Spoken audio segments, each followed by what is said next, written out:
Safe and strong നിക്ഷേപ തട്ടിപ്പ് കേസിൽ അന്വേഷണം വ്യാപിപ്പിച്ച് പോലീസ്. പ്രവീൺ റാണയ്ക്കായി ഇന്ന് പോലീസ് കസ്റ്റഡി അപേക്ഷ നൽകും. ഇത് സംബന്ധിച്ച് കൂടുതൽ വിവരങ്ങളുമായി ഇപ്പോൾ അനീഷ് ആന്റണി ചേരുന്നു. അനീഷ്, റാണ തട്ടിയെടുത്ത പണം കണ്ടെത്താനുള്ള ശ്രമം ഇപ്പോഴും പോലീസ് തുടർന്നുകൊണ്ടിരിക്കുകയാണ്. അതോടൊപ്പം തന്നെ കണ്ണൂർ ബ്രാഞ്ചിലും പരാതി നടന്നെന്നുള്ള തട്ടിപ്പ് നടന്നെന്നുള്ള പരാതികൾ ലഭിച്ചിട്ടുണ്ട്. എന്തൊക്കെയാണ് ഇത് സംബന്ധിച്ചുള്ള ഏറ്റവും പുതിയ വിവരങ്ങൾ?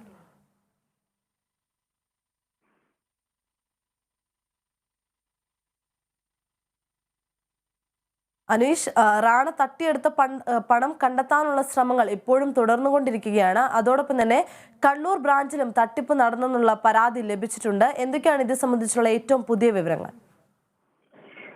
അൻസില, തീർച്ചയായും പോലീസിന്റെ ശ്രമം അത് തന്നെയാണ്.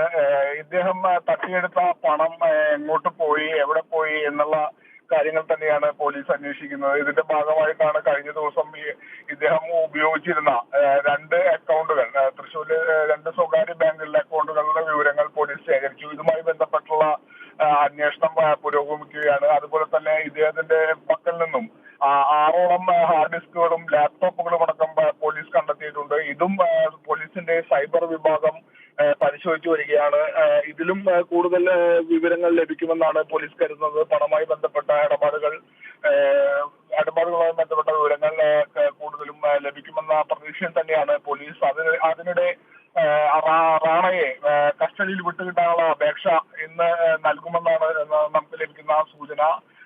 റാണയെ കസ്റ്റഡിയിൽ വിട്ടുകിട്ടി ചോദ്യം ചെയ്യുന്നതിലൂടെ കൂടുതൽ വിവരങ്ങൾ, ഈ സാമ്പത്തിക ഇടപാടുമായിട്ടുള്ള വിവരങ്ങൾ കൂടുതൽ ലഭിക്കും എന്ന് ഇതെല്ലാം കണക്കുകൂട്ടിയാണ് പോലീസിന്റെ കരുക്കൾ ഇപ്പോൾ നീക്കുന്നത്.